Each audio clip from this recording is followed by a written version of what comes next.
अस्सलाम वालेकुम एवरीवन। आज हम कर रहे हैं क्लास 9th का मैथ। तो सबसे पहले हम सॉल्व करते हैं एक्सरसाइज 1.1 को। एक्सरसाइज 1.1 का क्वेश्चन नंबर 1 हमें दिया हुआ है, identify each of the following as rational और इनरैशनल नंबर। तो क्वेश्चन सॉल्व करने से पहले हमें पता होना चाहिए कि रैशनल और इनरैशनल नंबर क्या होते हैं। तो अब हम इस पर देखते हैं, ठीक है। तो अगर हम रैशनल नंबर की बात करते हैं, रैशनल नंबर को हम फ्रैक्शन नंबर्स भी कहते हैं। फ्रैक्शन नंबर हमारे पास पी ओवर क्यू की फॉर्म में होता है। पी ओवर क्यू की फॉर्म में कोई भी वैल्यू, जैसे पी की जगह हम 22 लिख देते हैं, क्यू की जगह हम 7 ऐड कर देते हैं। तो जो इस फॉर्म में हमारे पास वैल्यू होगी ना, वो हमारे पास रैशनल नंबर्स होंगे। रैशनल नंबर्स को हम टर्मिनेटिंग डेसिमल नंबर्स भी कहते हैं। टर्मिनेटिंग डेसिमल नंबर जैसे 1/4 है। 1/4 को जब हम सोल्व करते हैं तो आंसर हमारे पास 0.25 आता है। मतलब पॉइंट के बाद वैल्यू चलती नहीं जाती, मतलब स्टॉप हो जाती है। तो वो हमारे पास टर्मिनेटिंग डेसिमल नंबर होते हैं। जैसे कि 3/8 को हम कैलकुलेटर पे सॉल्व करते हैं तो जो हमारे पास आंसर आता है वो 0.375 आंसर आ रहा है। तो ये भी हमारे पास क्या है, टर्मिनेटिंग डेसिमल रैशनल नंबर्स, ठीक है। टर्मिनेटिंग डेसिमल नंबर्स भी कहते हैं, और हम इसे रिकरिंग डेसिमल नंबर्स भी कहते हैं। रिकरिंग डेसिमल नंबर्स क्या होते हैं, मतलब देखें, रिकरिंग का मतलब होता है चलते ही जाना। जैसे फॉर एग्जांपल हमारे पास 1/3 है। 1/3 का आंसर जो हमारे पास आता है 0.333 और चलता ही जा रहा है। मतलब पॉइंट के बाद हमारे पास जो वैल्यूज़ हैं वो चलती तो जाएं, लेकिन सेम आनी चाहिए। जैसे पॉइंट के बाद 333 हमारे पास बार बार रिपीट हो रहा है, सेम वैल्यू आ रही है, वो हमारे पास होंगे रैशनल रिकरिंग डेसिमल नंबर्स, ठीक है। अब जैसे 1/6 है। 1/6 को हम सॉल्व करेंगे तो हमारे पास आंसर आएगा 0.6666। तो मतलब हमारे पास नंबर्स रिपीट होते जा रहे हैं, एक ही नंबर बार बार रिपीट होता जा रहा है। तो इसे भी हम क्या कहेंगे, rational numbers, recurring rational numbers, ठीक है। और फॉर एग्जांपल अगर हम 22/7 ले लेते हैं, 22/7 को जब हम आंसर आएगा जैसे 3.142857142857 और चलता ही जा रहा है। मतलब देखें, पॉइंट के बाद 142857, ठीक है, ये सेम वैल्यू, इसके बाद मतलब फिर रिपीट 142857, मतलब बार बार रिपीट वही वैल्यू हो रही है। तो ये भी हमारे पास रिकरिंग डेसिमल नंबर्स ही होंगे, ठीक है। और अब बात हम कर लेते हैं इनरैशनल नंबर्स की।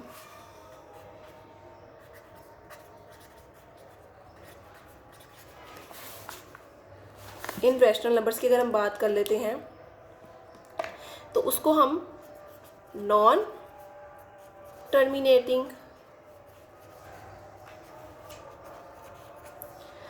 और and non recurring decimal numbers भी कहते हैं, ठीक है। तो देखें, अब देखें, इनरैशनल नंबर को हम नॉन टर्मिनेटिंग और नॉन रिकरिंग को मतलब ना रुकने वाली, बिल्कुल चलते ही जाने वाली, ठीक है। अब जैसे कि एक एग्जांपल ले लेते हैं, हमारे पास आंसर आया है ई की वैल्यू को, फॉर एग्जांपल हमारे पास आंसर है 2.718281245 मतलब पॉइंट के बाद वैल्यू तो चलती तो जा रही है, लेकिन सेम वैल्यू ना हो। जैसे 7182811284 सेम वैल्यू ना हो, तो वो हमारे पास क्या होते हैं, नॉन टर्मिनेटिंग रैशनल नंबर्स, ठीक है। जैसे कि अब देखें, पाई है, पाई का जो आंसर हमारे पास आता है वो है 3.1415923, मतलब पॉइंट के बाद वैल्यू चलती जा रही है और सेम नहीं है। तो ये हमारे पास क्या होंगे, इनरैशनल नंबर्स, ठीक है।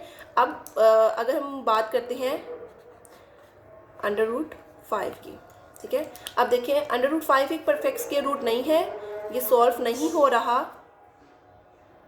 हम √5 की अगर बात कर लेते हैं, √5 का आंसर हम देखते हैं। देखें, अगर इसका हम आंसर देखते हैं तो हमारे पास आ रहा है 2.23606797, मतलब पॉइंट के बाद सेम वैल्यू नहीं आ रही है, तो ये हमारे पास और चलती ही जा रही है। तो ये भी हमारे पास इनरैशनल नंबर्स होंगे, ठीक है। अगर हम अब अगर हमें √2 दिया हुआ है, √4 दिया हुआ है, अगर हम √4 को सॉल्व करते हैं तो हमारे पास आंसर क्या आ रहा है, 2 आ रहा है। तो 2 एक हमारे पास रैशनल नंबर है, जैसे कि √5 हो गया, √11 हो गया, √13 हो गया, ये भी हमारे पास इन रैशनल नंबर्स ही होंगे। तो क्वेश्चन हम सॉल्व करते हैं, साथ हमें ही पता चल जाएगा कि क्वेश्चन किस तरह सॉल्व होने, ठीक है। तो क्वेश्चन नंबर 1 हमें दिया हुआ है 2.3535, मतलब पॉइंट के बाद वैल्यू स्टॉप हो गई है। मैंने आपको इधर क्या बताया था कि अगर पॉइंट के बाद हमारी वैल्यू स्टॉप हो जाएगी तो वो हमारे पास क्या होंगे, टर्मिनेटिंग रैशनल नंबर्स। तो ये हमारे पास क्या है, एक रैशनल नंबर है। अब बात कर लेते हैं 0.6 बार। 0.6 बार ये देखें, जैसे हमने इधर है 0.333, मतलब हमारे पास एक सेम वैल्यू ही बार बार रिपीट हो रही है, तो हम इसको 0.3 बार भी लिख सकते हैं। तो जब हम इस क्वेश्चन में इसकी बार ख़त्म करेंगे, तो जब हम बार ख़त्म करेंगे तो जो हमारे पास आंसर होगा वो 6.6666, मतलब सेम वैल्यू ही चलती जाएगी। तो ये हमारे पास क्या होगा, रिकरिंग रैशनल नंबर्स, ठीक है। अगर हम क्वेश्चन नंबर 3 की बात करते हैं, 2.236067, मतलब पॉइंट के बाद सेम वैल्यू नहीं है और चलती ही जा रही है, तो वो मैंने आपको क्या बताया था, वो हमारे पास इन रैशनल नंबर्स होंगे। वो हमारे पास क्या होंगे, इन रैशनल नंबर्स। तो यहाँ पे हम क्या लिख लेंगे, ये नॉन रिकरिंग भी होते हैं और ये इन रैशनल नंबर्स हैं। अब बात कर लेते हैं √7 की। अगर हम √7 को सॉल्व करते हैं तो हमारे पास जो इसका आंसर आ रहा है वो 2.6457513, मतलब पॉइंट के बाद वैल्यू चलती जा रही है और सेम नहीं आ रही, तो वो भी हमारे पास क्या होंगे, इन रैशनल नंबर्स। अब या जो क्वेश्चन नंबर 5 दिया है हमारे पास क्या है, ई भी हमारे पास, मैंने आपको क्या बताया था, ई की कोई भी वैल्यू आ सकती है, 2.7182814, कोई भी वैल्यू आ सकती है।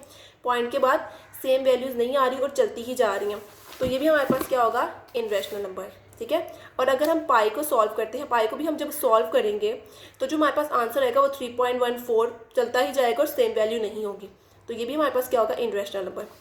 और अगर हम क्वेश्चन नंबर 7 की बात करते हैं, 5 + √11, अगर हम इसको सॉल्व करेंगे तो ये भी हमारे पास क्या, एक परफेक्ट स्क्वायर रूट नहीं है, तो ये भी हमारे पास क्या होगा, एक इनरेशनल नंबर होगा। अब बात कर लेते हैं क्वेश्चन नंबर 8 की। क्वेश्चन नंबर 8 √3 भी हमारे पास एक परफेक्ट स्क्वायर रूट नहीं है, और 13 भी अगर हम सॉल्व करेंगे तो जो हमारी वैल्यू होंगी वो चलती ही जाएंगी और पॉइंट के बाद सेम वैल्यू नहीं आएंगी, तो ये भी हमारे पास क्या होंगे, इनरेशनल नंबर्स, ठीक है। अब बात कर लेते हैं, मैंने आपको शुरू में बताया था कि 15 जैसे 15/4 है, मैंने बताया था कि फ्रैक्शन नंबर, रैशनल नंबर को हम फ्रैक्शन नंबर्स भी कहते हैं, P/Q की फॉर्म में होता है।